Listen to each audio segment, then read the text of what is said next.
Bonjour, je vais vous parler aujourd'hui d'un sujet qui est assez complexe, qui est en fait les relations entre les grosses artères et les petites artères. Et je vais aborder ça sous plusieurs angles. Je vais vous décrire les caractéristiques des petites artères, les caractéristiques des grosses artères. Je vais vous parler assez rapidement des interactions entre elles. Je vais aussi discuter de la manière dont on les explore chez l'homme. Je vais vous parler relativement peu de données animales. Mais une fois que j'aurai abordé l'investigation clinique des petites et des grosses artères chez l'homme, je vous parlerai aussi de leur valeur comme critère de substitution. Parce qu'on cherche toujours à aller au-delà des scores de prédiction classiques de type européen ou Framingham. Et donc, quelle est la valeur prédictive d'une mesure, du remodelage ou d'une dysfonction des petites artères? Et on peut se poser la même question pour les grosses artères. On va donc appliquer toutes les notions que je viens de vous expliquer là très brièvement en introduction au vieillissement, à l'hypertension artérielle et au diabète de type 2. La première chose, c'est quand même de comprendre que les petites artères et les grosses artères s'opposent en tout point. Elles s'opposent au plan hémodynamique, elles s'opposent au plan de la structure, mais regardez bien la dernière ligne.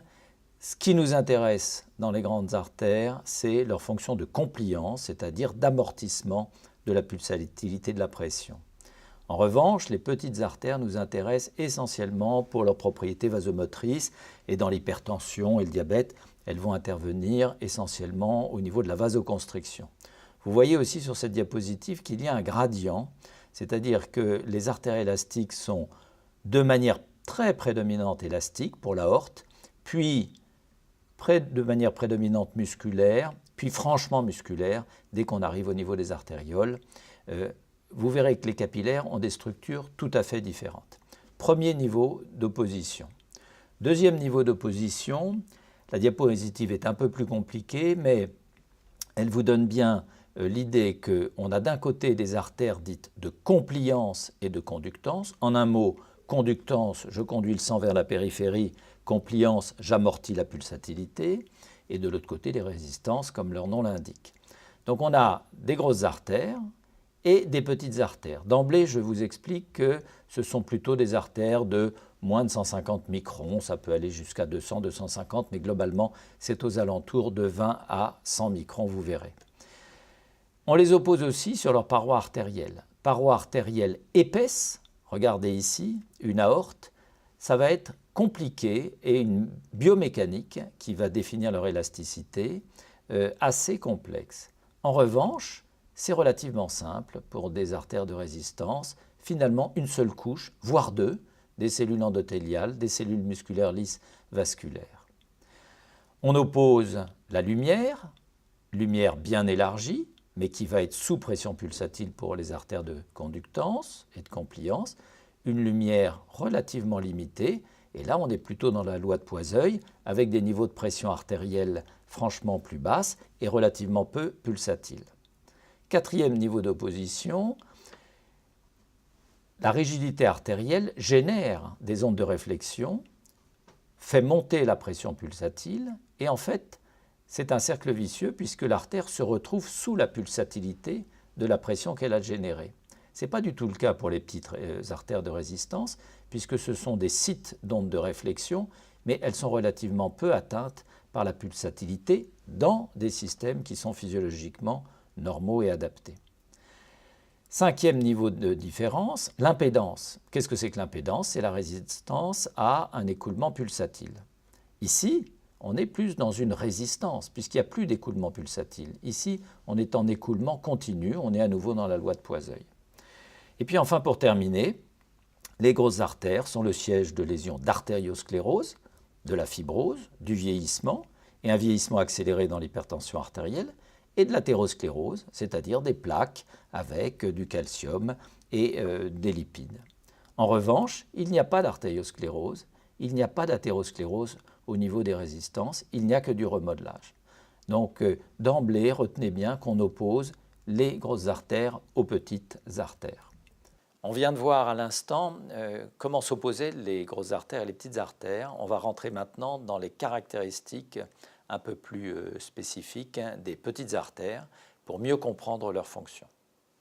Voilà donc le plan du cours. qui va comporter à la fois les caractéristiques des petites artères et des grosses artères. On parlera ensuite des interactions entre larges et petites. Ensuite, on parlera de la manière de les mesurer, essentiellement en investigation clinique, petite puis large toujours. Et puis, on parlera de leur valeur en tant que biomarqueur. D'emblée, il faut insister sur les caractéristiques des petites artères, artérioles et donc capillaires.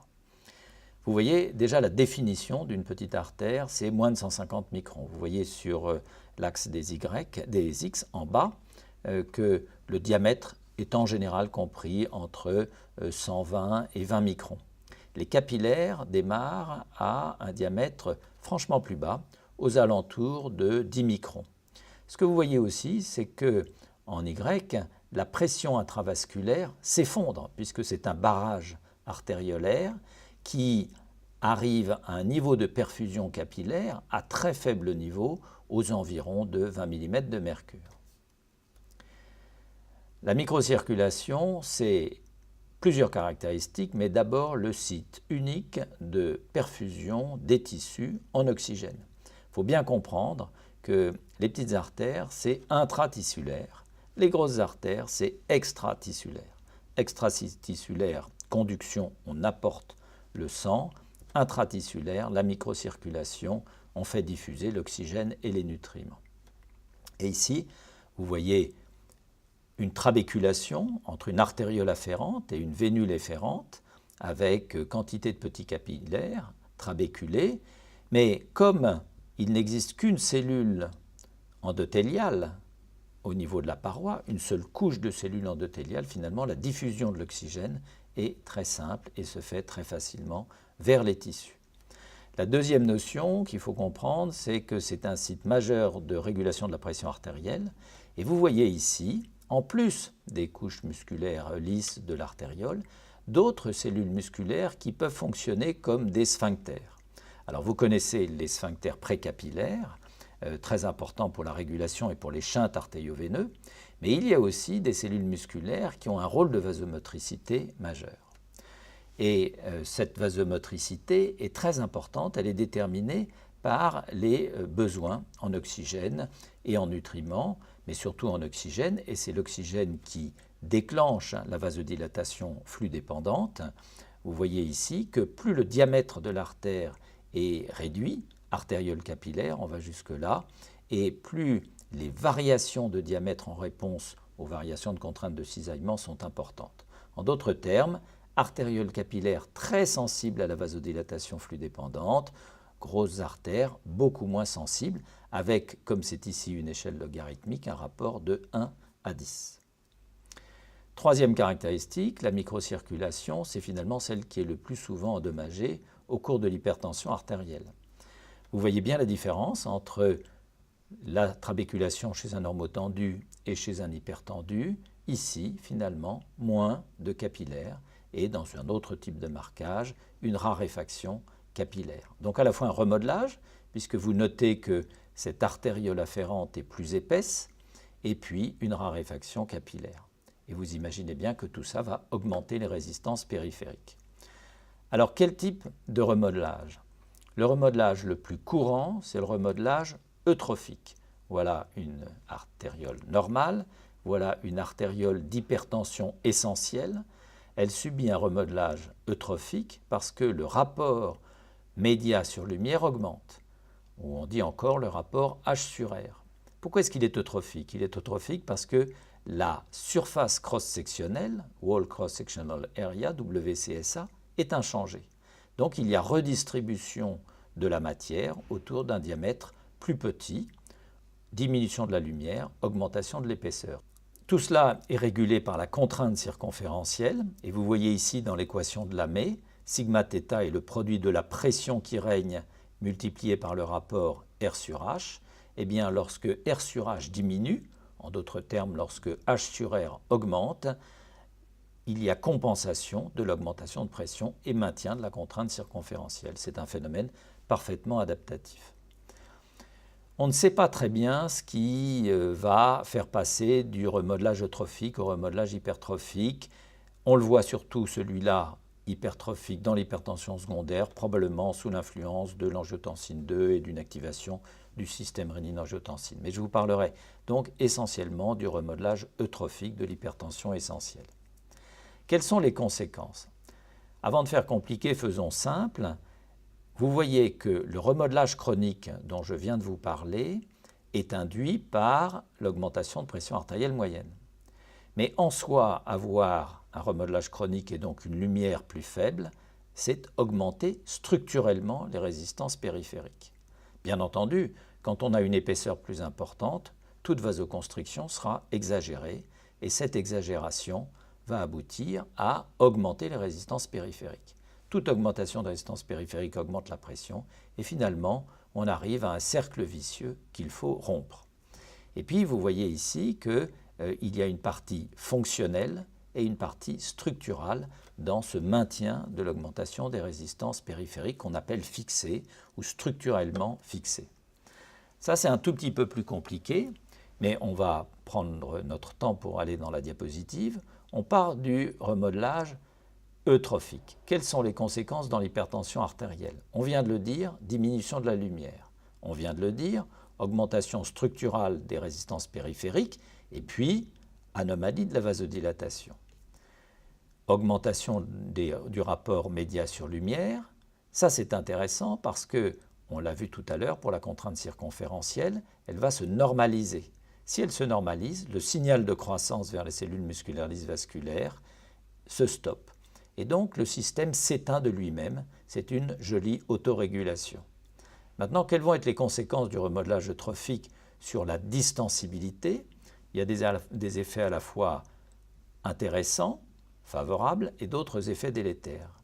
Malheureusement, la distensibilité baisse. Comme la distensibilité baisse, toute augmentation de lumière en fonction d'une augmentation de pression est réduite et on continue à aggraver l'augmentation structurale des résistances. Il y a un petit effet positif, c'est puisque la lumière n'augmente pas, la contrainte circonférentielle n'augmente pas et on reste dans un cercle vertueux de remodelage eutrophique. Un autre aspect est représenté par les relations entre le remodelage eutrophique et l'augmentation du tonus myogénique. On comprend bien que s'il y a plus de masse musculaire, il y a plus facilement vasoconstriction et donc augmentation du tonus myogénique. Malheureusement, si cette augmentation du tonus myogénique est finalement un très bon système d'autorégulation et de protection contre l'atteinte des organes cibles, puisque ça évite l'augmentation de pression qui va rentrer dans des systèmes à basse résistance comme le cerveau ou le rein, il peut y avoir un petit effet négatif puisque la lumière restera diminuée et favorisera l'augmentation structurale des résistances. Ce schéma est un petit peu compliqué, je l'avoue, mais je peux vous dire que vous le trouverez rarement dans la littérature parce qu'il est rarement résumé de cette façon-là, pour une raison simple, c'est que finalement assez peu de travaux ont été réalisés sur le sujet. Quatrième élément, la microcirculation, c'est finalement ce qui est endommagé le plus tôt au cours de l'hypertension artérielle. Et ce travail est fondateur, c'est un travail des collègues canadiens du groupe d'Ernesto Schifrin qui montre que lorsque l'on étudie le niveau de pression artérielle par tertile, ici la pression systolique, et que l'on regarde le rapport média-sur-lumière, la réponse à l'acétylcholine, vasodilatation endothélium dépendante, l'épaisseur de la paroi du ventricule gauche, qu'on appelle la masse, l'index de masse ventriculaire gauche, ou bien la Richter artérielle, et bien finalement c'est seulement pour le rapport masse sur lumière ou média sur lumière qu'il existe une anomalie dès le deuxième tertile de pression systolique. En d'autres termes, la pression artérielle doit monter beaucoup pour qu'on voit arriver une dysfonction endothéliale, s'installer une hypertrophie ventriculaire gauche. En revanche, elle monte de manière modérée seulement pour installer une augmentation du rapport média sur lumière. On considère que c'est un très bon marqueur d'atteinte d'organes cibles et finalement meilleur que la dysfonction endothéliale. Dernier élément, la microcirculation est altérée au cours du diabète. Ici, c'est aussi un travail très fondateur. J'ai isolé cette cinquième ligne et vous voyez que le rapport média sur lumière chez l'hypertendu est plus élevé que chez le normotendu, il est aussi élevé chez le diabétique non hypertendu.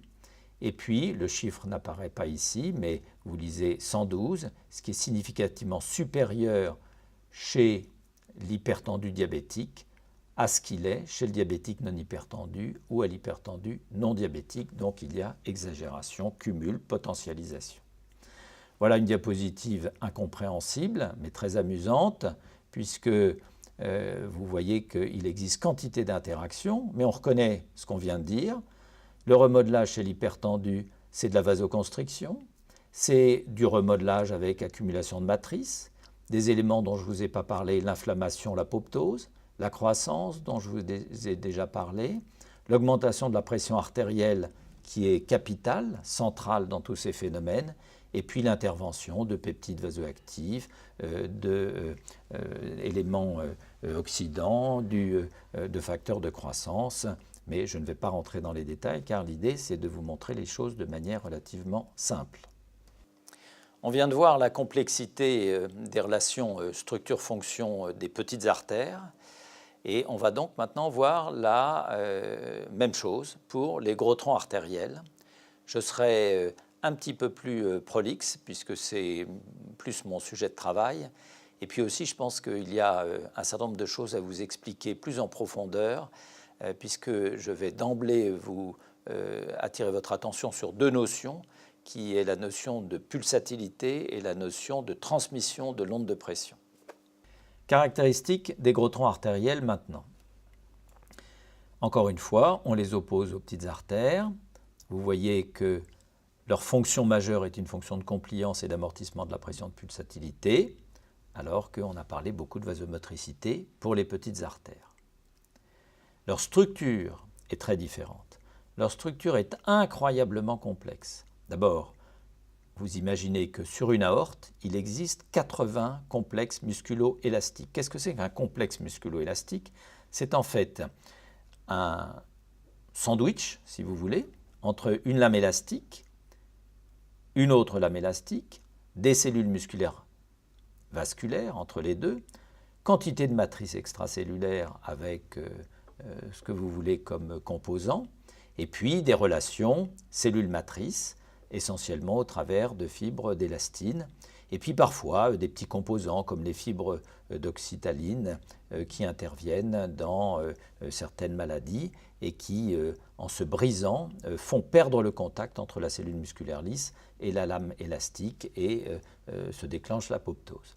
Donc, c'est un matériel qui est à la fois très robuste, et vous comprenez pourquoi il faut 80 complexes musculo-élastiques pour résister à une pression artérielle qui peut monter jusqu'à 250 mm de mercure dans une aorte, et en même temps, sa structure doit être remarquablement intelligente pour qu'il soit élastique de manière à assurer la fonction de compliance. Alors la compliance, qu'est-ce que c'est? Eh bien, c'est la fonction d'amortissement de la pulsatilité, du flux et de la pression.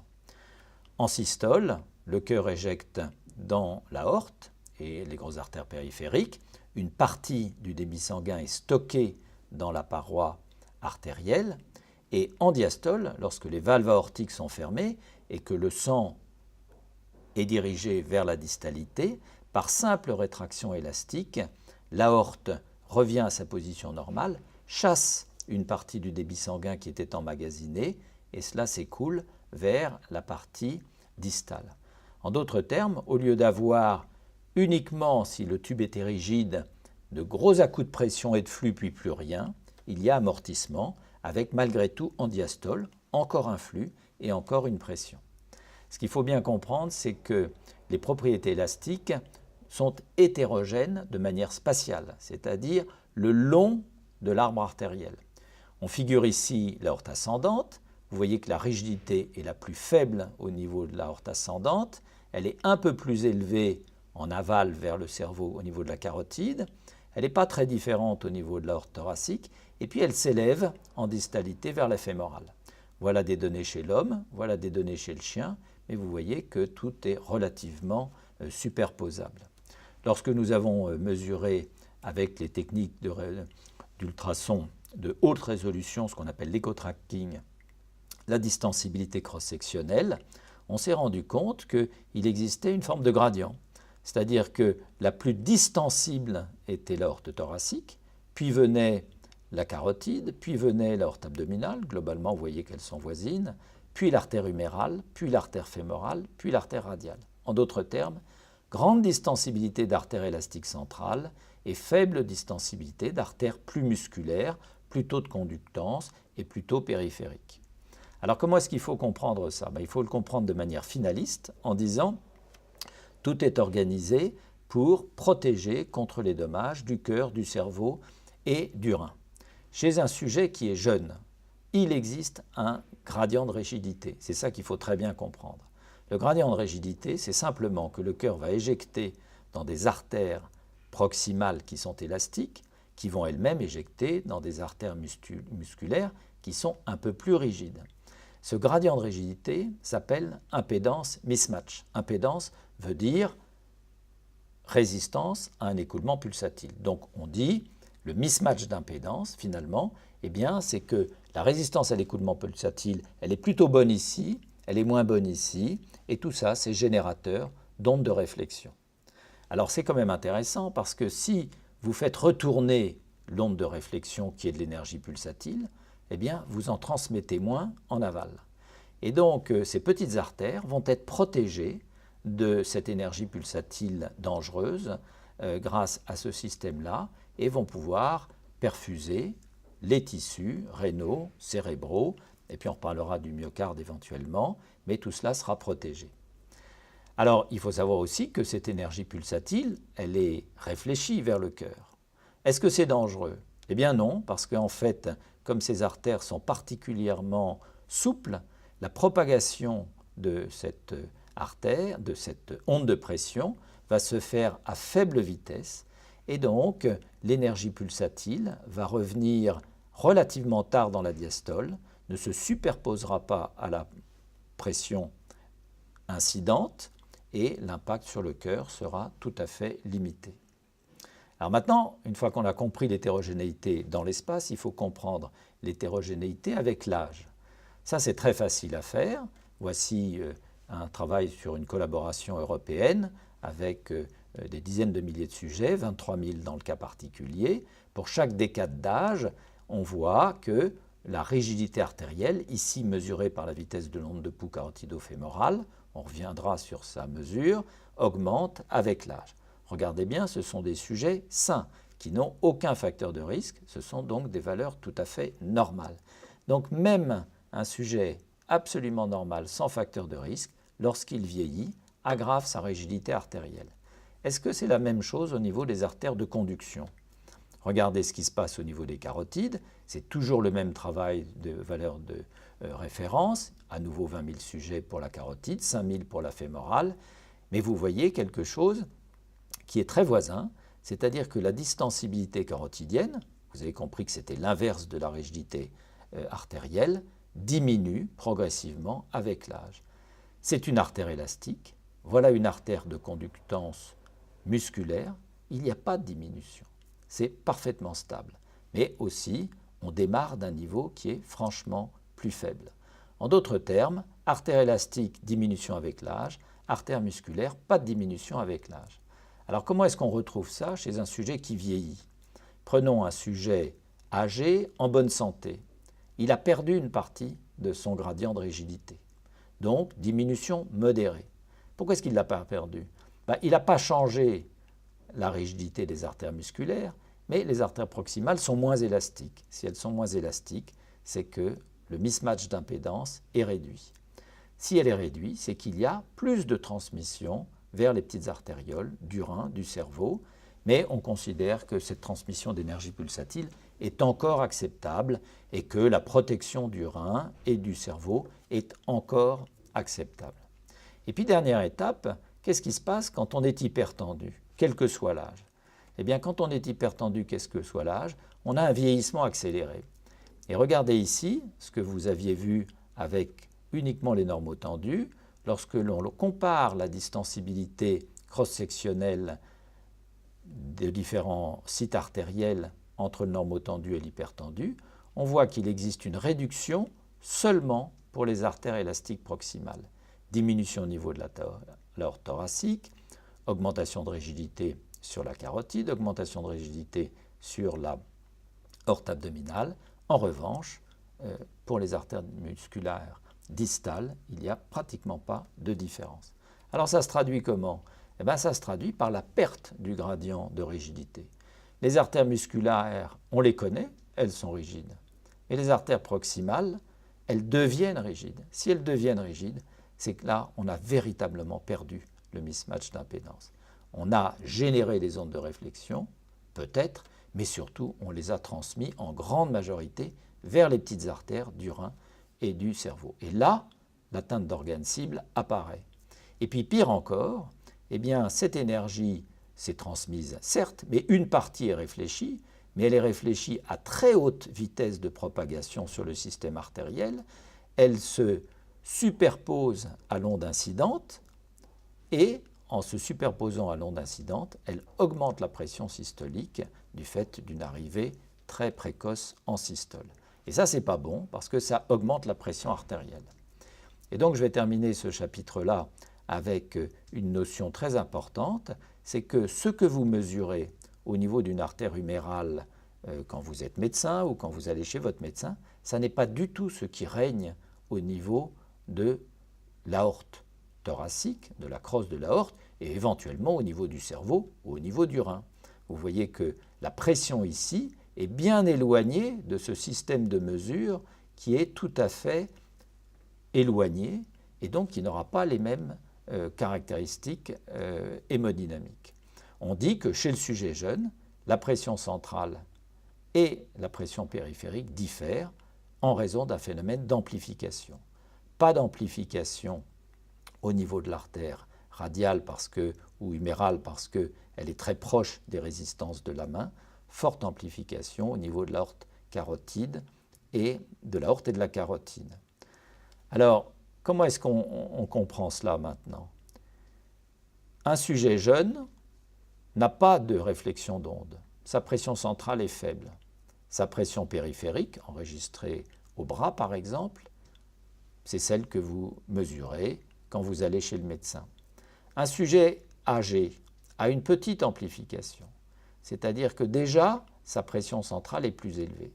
Qu'est-ce qu'on appelle l'amplification? Bien entendu, c'est le fait que la systolique augmente de manière centrale vers la périphérie. Chez un hypertendu, il n'y a plus d'amplification. On l'a perdu. On l'a perdu, la pression centrale est pratiquement équivalente à la pression périphérique, voire même elle est plus importante. On l'a perdu parce que, comme je vous l'expliquais précédemment, l'onde réfléchie est venue se superposer à l'onde incidente et a augmenté le total. Voilà la résultante. La pression centrale est élevée. On le voit très bien dans les grands travaux de collaboration. Vous avez ici un diagramme où vous avez d'un côté l'amplification, de l'autre côté la catégorie l'âge et troisièmement la pression. La première chose que vous notez, c'est que plus on vieillit, plus l'amplification diminue. C'est un peu compliqué à comprendre ce système parce qu'en fait, on inverse la proposition. Là, il y a une forte amplification parce que la pression centrale, elle est faible. C'est bien que la pression centrale soit faible, c'est normal. Ici, on a perdu chez le sujet âgé une partie de l'amplification parce que la pression centrale est un peu plus élevée. Plus important et plus gênant encore, c'est que chez l'hypertendu, il n'y a quasiment plus d'amplification. Et on le voit ici très bien, parce que maintenant, quand vous regardez pour un même âge ce qui se passe chez l'hypertendu, c'est-à-dire en fonction de son niveau d'hypertension artérielle, vous voyez qu'il y a une interaction significative et que la pente est encore plus prononcée. Qu'est-ce que ça veut dire, ça? Ça veut dire qu'il est plus important de mesurer la pression centrale, qu'elle soit pulsée, c'est l'exemple ici, mais je pourrais vous dire exactement la même chose avec la pression systolique qu'avec une pression périphérique. Donc voilà la somme d'évidences qu'on a à peu près aujourd'hui, et il y en a encore, qui montrent que finalement, on endommage plus facilement le cœur avec une pression centrale élevée qu'avec une pression périphérique. Ça marche pour l'hypertrophie ventriculaire gauche, pour l'élargissement de l'oreillette gauche, pour l'apparition de fibrillation auriculaire, pour la fonction diastolique et pour la fonction systolique. Et ce que l'on observe sur le cœur, on l'observe aussi pour le rein, dans des études de type cross-sectionnel et dans des études prospectives. Et vous voyez qu'effectivement, la pression pulsée centrale s'avère un plus dangereux paramètre que la pression périphérique pour expliquer l'altération de la fonction rénale dans des études cross-sectionnelles, ici insuffisance rénale modérée à légère, et ici insuffisance rénale terminale. Alors évidemment, on ne le voit pas dans la population de Framingham, qui est une population dont la fonction rénale est normale. Donc on comprend qu'on aggrave un phénomène qui est en train de s'organiser, mais on ne le déclenche pas complètement. Et puis ici, dans les études prospectives, c'est encore plus intéressant, puisque ça veut dire plus la pression pulsée est élevée, plus l'insuffisance rénale terminale va arriver vite avec des événements cardiovasculaires, et aussi plus la pression pulsée est élevée, plus la fonction rénale va se dégrader rapidement chez le sujet qui a une insuffisance rénale de type modéré. Vous voyez, la diapositive est moins remplie ici, c'est le cerveau, on a moins d'évidence, mais on sait quand même que plus la pression pulsée centrale est élevée, plus le risque d'observer ce qu'on appelle des white matter lesions, c'est-à-dire des hypersignaux de la substance blanche, est important. Qu'est-ce que sont les hypersignaux de la substance blanche? Ce sont des anomalies qui sont des précurseurs du déclin cognitif et qui sont des facteurs de risque de l'accident vasculaire cérébral. Pour terminer ce chapitre, voilà à peu près la physiopathologie qu'on est allé reconstituer ces dernières années.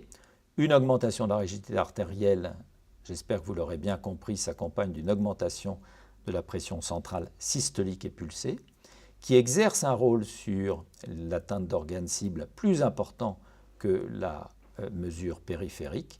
Et on sait que toute atteinte des organes cibles, c'est un facteur de complications cardiovasculaires et rénales. On a vu la complexité du fonctionnement et de la structure qui sous-tend le fonctionnement des gros troncs artériels.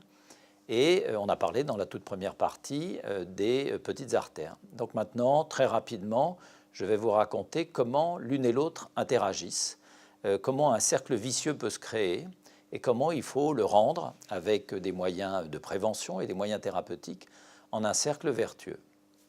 On passe maintenant aux interactions entre petites et grosses artères.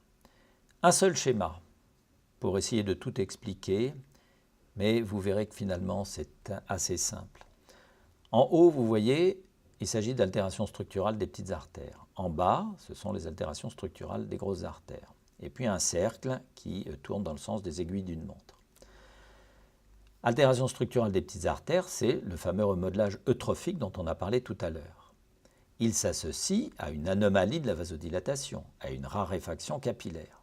Vous imaginez bien que quand on a moins de lumière, plus de vasoconstriction et moins de circuits artériels, on augmente les résistances périphériques. Donc la pression artérielle augmente.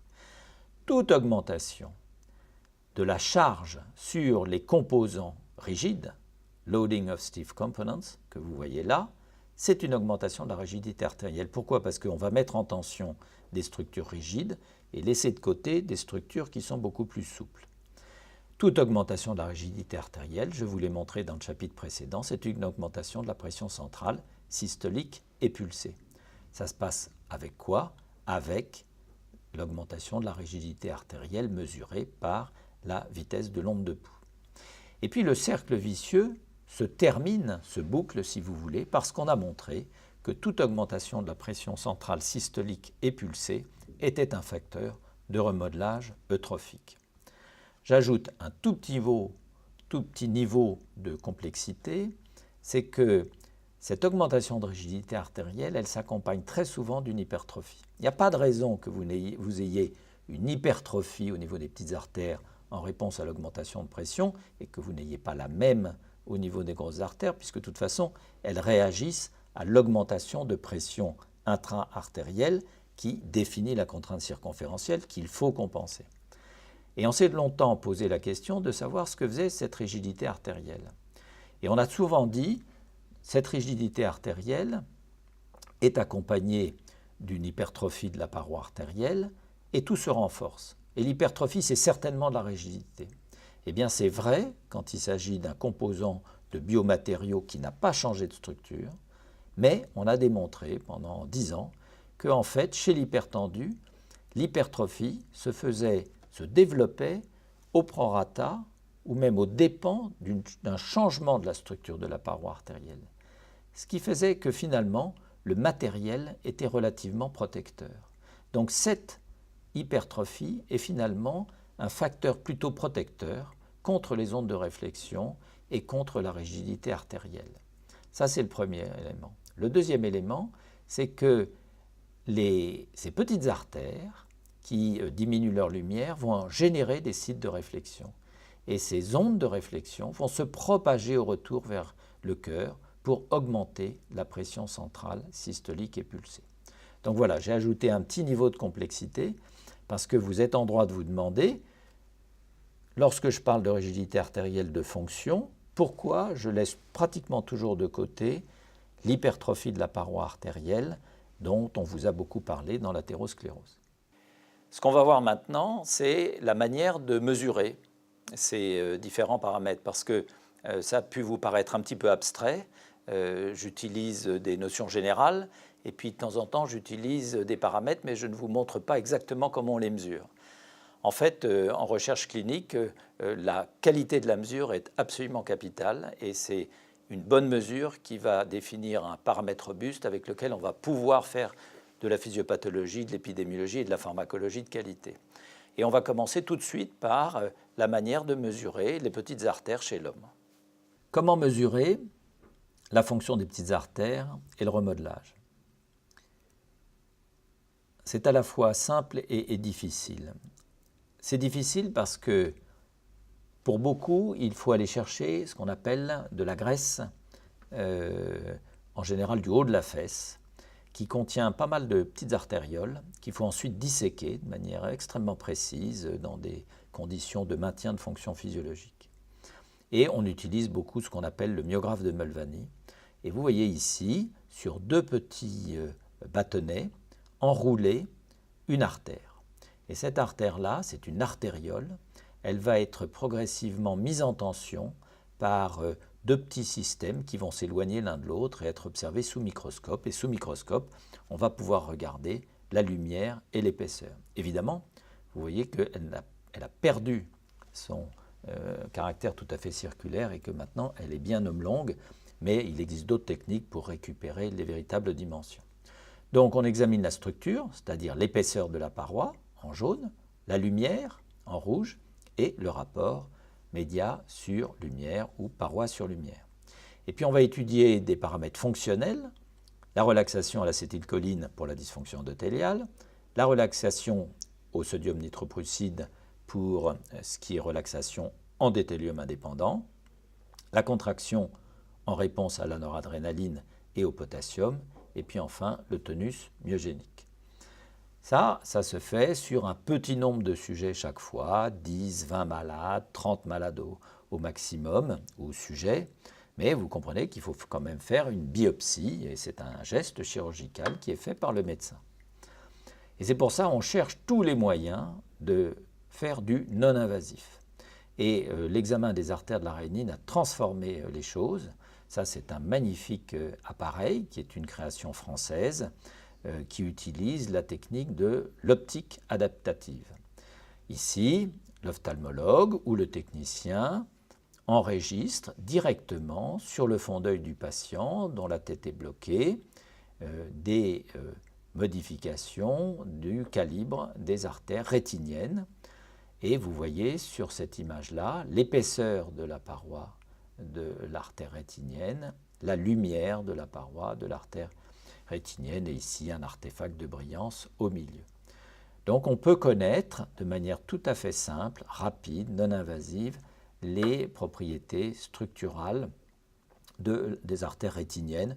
On peut aussi mesurer les propriétés fonctionnelles, ce qu'on appelle le flicker test, c'est-à-dire ça consiste à envoyer des petits éblouissements répétés qui vont entraîner une vasodilatation de l'artériole. Mais pour l'instant, on ne sait pas véritablement si ces caractéristiques structurales et fonctionnelles reflètent exactement celles d'autres endroits de l'organisme et en particulier du tissu graisseux, musculaires, par exemple celui de la fesse, ou encore d'autres tissus de l'organisme. On vient donc de voir comment mesurer les paramètres qui témoignent du remodelage et de la fonction des petites artères chez l'homme. Vous avez vu que c'est assez sophistiqué, mais finalement assez restreint. On n'a pas beaucoup de possibilités. Là maintenant, ce que je vais vous raconter, c'est comment on mesure les grosses artères chez l'homme. Et vous verrez qu'il y a quantité de possibilités. Et pour une raison simple, hein, c'est que comme elles ont eu valeur assez rapidement prédictive pour les événements cardiovasculaires, quantité d'industriels ont développé de nouveaux outils. Vous verrez que ça tourne essentiellement autour de ce qu'on appelle la rigidité de l'aorte, mais aussi des rigidités assez segmentaires. Comment mesurer la compliance artérielle? Là, les choses sont finalement beaucoup plus codifiées. Depuis 12 ans, un document de consensus d'experts a défini la manière de mesurer. Il y a 6 ans, un autre document a simplifié les choses et a redéfini des seuils.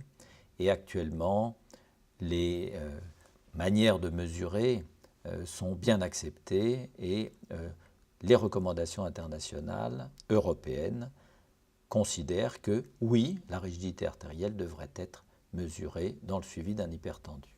La mesure de la vitesse de l'onde de pouls carotido-fémorale ou propagation de l'onde de pouls est le gold standard de la mesure de la rigidité artérielle. On utilise ce qu'on appelle la méthode pieds à pied. Pour une raison simple, c'est qu'en fait, on va définir l'onde de pression artérielle au niveau de la carotide, l'onde de pression artérielle au niveau de la fémorale, et on va chercher par des petits algorithmes simples, automatiques, de l'ordinateur à calculer le temps de transit entre le moment où l'onde arrive au niveau de la carotide et le moment où l'onde arrive au niveau de la fémorale.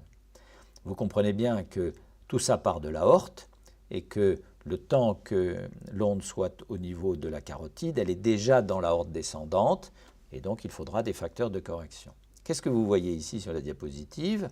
Une petite sonde crayon d'un tonomètre, ce qu'on appelle la tonométrie d'aplanation, exactement celle qui permet de mesurer la pression intraoculaire en cas de glaucome, par exemple. Elle est posée sur l'artère carotide commune, et lorsque l'artère carotide commune est aplanie, c'est-à-dire qu'une partie de sa circonférence est plate au lieu d'être convexe, on considère que la pression intra-artérielle est celle qui est véritablement enregistrée au niveau du crayon et de la courbe. Alors maintenant, on revient à une vieille équation qui est connue des physiciens depuis longtemps, qu'on appelle l'équation de Bramwell et Hill, Pulse Wave Velocity, vitesse de l'onde de pouls. Qu'est-ce que c'est? Eh bien, c'est une distance parcourue par un temps.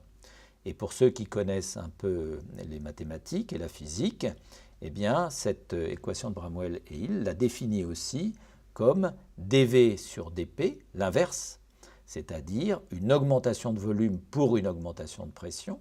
Ça, c'est de la distensibilité. La rigidité, c'est l'inverse de la distensibilité. Donc dV sur dP, distensibilité. dV sur dP, rapporté au volume, c'est normalisé au volume, donc une distensibilité volumique. Et puis ρ, c'est la densité du sang. Donc finalement, la racine carrée de cette jolie équation vous définit une rigidité artérielle. Mais vous voyez qu'on n'a pas mesuré les variations de volume, on n'a pas mesuré les variations de pression. On a juste mesuré une distance et un temps de transit. Alors, le temps de transit, je vous ai montré comment on le mesurait. Et la distance, c'est tout bête. Autant on utilise des ordinateurs très sophistiqués, des logiciels pour définir ce temps de transit et les courbes, autant la distance est mesurée par un centimètre de courturière, qui est posé sur la carotide et sur la fémorale à l'aine, avec une mesure qui est finalement aussi bonne que n'importe quelle autre toise ou autre système et qui est robuste. Alors comme je vous le disais, les recommandations internationales ont considéré que oui, on pouvait utiliser la vitesse de l'onde de pouls carotide-fémorale pour détecter la rigidité artérielle. Le niveau de recommandation, c'est 2A, should be, devrait être considéré, et puis le niveau d'évidence, c'est B. Alors, on revient maintenant aux différentes mesures. Je vous ai parlé de la biopsie de la fesse et du myographe pour les petites artères. Je vous ai parlé des artères rétiniennes, tout ça pour les petites artères. Pour les artères de plus gros calibre, on vient de parler à l'instant de la vitesse de l'onde de pouls carotido-fémorale. C'est essentiellement pour l'aorte. Souvenez-vous, 80 complexes musculo-élastiques. La carotide en a moins, l'artère humérale radiale fémorale en a encore moins. Là, on utilise des systèmes locaux d'éco-tracking extrêmement précis qui permettent de définir des pulsatilités de diamètre, et la distensibilité est mesurée tout simplement comme une variation de diamètre par rapport à son diamètre de référence pour une certaine pulsatilité, pression pulsée. Et c'est ces données-là que je vous avais montrées pour vous expliquer finalement la diminution progressive de distensibilité le long de l'arbre artériel lorsque l'on passait d'une aorte thoracique et d'une carotide à une artère radiale. Il existe de très nombreux systèmes de mesure de la rigidité artérielle. Voici un résumé ici. Vous notez dans la colonne de gauche qu'on peut mesurer des rigidités régionales et la vitesse de l'onde de pouls, Complier, Sphygmocor, voilà les techniques anciennes, sont les gold standards. On peut mesurer des rigidités locales, c'est ce que je vous racontais avec l'éco-tracking. Et puis on peut mesurer des rigidités dites systémiques. Et là, il faut faire appel à des modèles, et ces modèles sont souvent pris en défaut. Voilà pourquoi on a considéré qu'une mesure simple de rigidité artérielle aortique le long de l'aorte thoracique et abdominale, c'est-à-dire vitesse de l'onde de pouls carotido-fémorale, était le gold standard. On a donc vu jusqu'à présent que les petites artères et les grosses artères avaient un comportement fonctionnelles et des structures tout à fait différentes, mais très complémentaires, qu'elles interagissaient, qu'on pouvait les mesurer chez l'homme, plus facilement les grosses artères que les petites artères. Et puis vous vous demandez maintenant, très bien, mais à quoi est-ce que tout cela sert? Je vous ai parlé un petit peu de valeurs prédictives, et c'est ce qu'on va voir. On va le voir d'abord pour les petites artères. Ont-elles une valeur prédictive des événements cardiovasculaires chez l'homme? Est-ce qu'elles nous aident à mieux comprendre ce que l'on mesure quand on définit des scores de risque? Quelle valeur en tant que biomarqueur pour les petites artères? La question qui se pose ici est tout à fait différente. Vous la voyez dans la bulle bleue, c'est comment détecter les patients qu'on a classés comme à bas risque, mais qui pourraient en fait se révéler à haut risque cardiovasculaire. Bas risque, très bien, continuez comme cela, monsieur, madame, tout ira bien. Haut risque, il faut certainement dépister les autres facteurs, les traiter, instaurer un traitement et prévenir les complications comme l'infarctus ou l'accident vasculaire cérébral. Vous voyez que ces biomarqueurs d'imagerie dont je vous parle depuis le début du cours, petites artères, grosses artères, ont leur place ici à partir du moment où il existe une atteinte préclinique.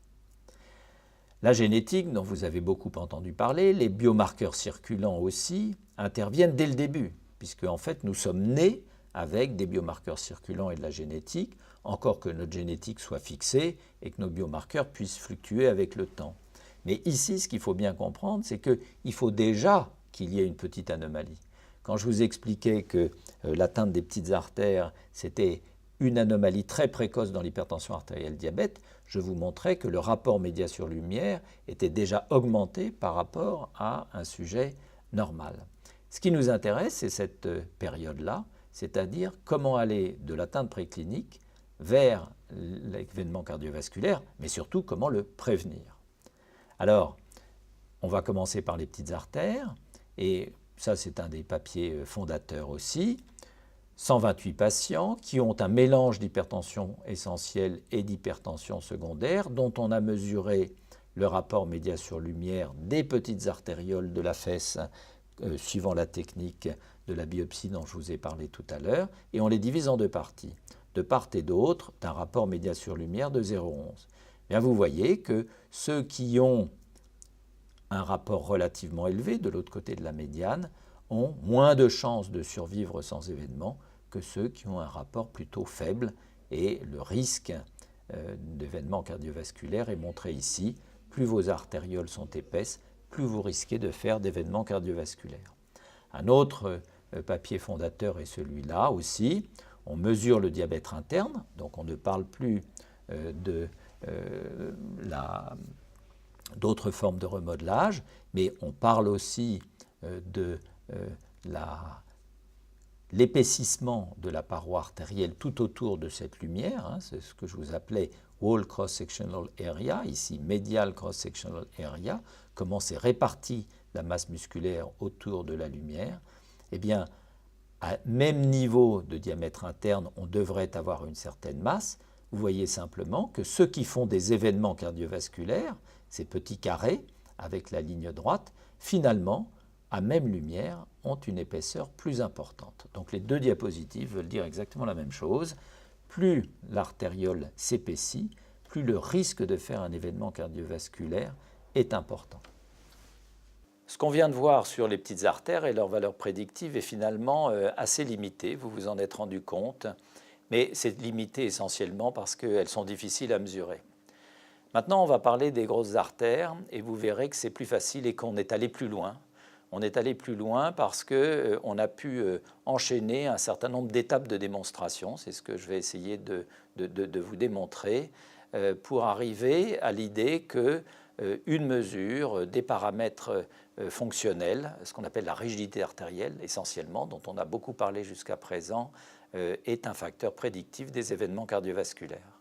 Dernier point, les gros troncs artériels en tant que biomarqueurs de risque cardiovasculaire.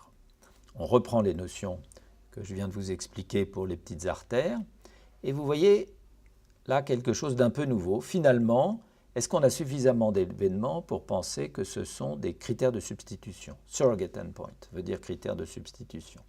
Qu'est-ce que c'est qu'un surrogate endpoint? C'est un biomarqueur qui peut se substituer à l'événement clinique et dont on espère qu'il va prédire le bénéfice ou l'absence de bénéfice sur des évidences d'épidémiologie, thérapeutique, de pathophysiologie ou n'importe lesquelles. En d'autres termes, si je diminue la rigidité artérielle, est-ce que je peux dire que oui, je vais diminuer les événements cardiovasculaires? Surrogate endpoint, c'est typiquement la pression artérielle. Plus la pression est élevée, plus j'ai de risques d'événements et de complications cardiovasculaires. Plus je la diminue, plus je diminue le risque. Est-ce qu'on peut arriver à ce niveau de conclusion en utilisant la rigidité artérielle? Donc là, j'ai centré cette démonstration uniquement sur la rigidité artérielle. Je ne parle pas du tout d'autres paramètres des grosses artères. Mais vous voyez que le système est finalement assez codifié au plan international et la codification date d'une dizaine d'années. Et il faut compléter 6 étapes. La preuve de concept, la validation prospective, la valeur incrémentielle, montrer qu'il y a reclassification, montrer qu'il y a valeur prédictive pour des événements cardiovasculaires et montrer le rapport coût-efficacité. Ça peut vous paraître très abstrait quand vous voyez la liste comme ça, mais donc je vais passer étape après étape en vous donnant des exemples. Première étape, la preuve de concept. En fait, il faut montrer qu'un certain nombre de conditions cliniques sont associées à une augmentation de la rigidité artérielle.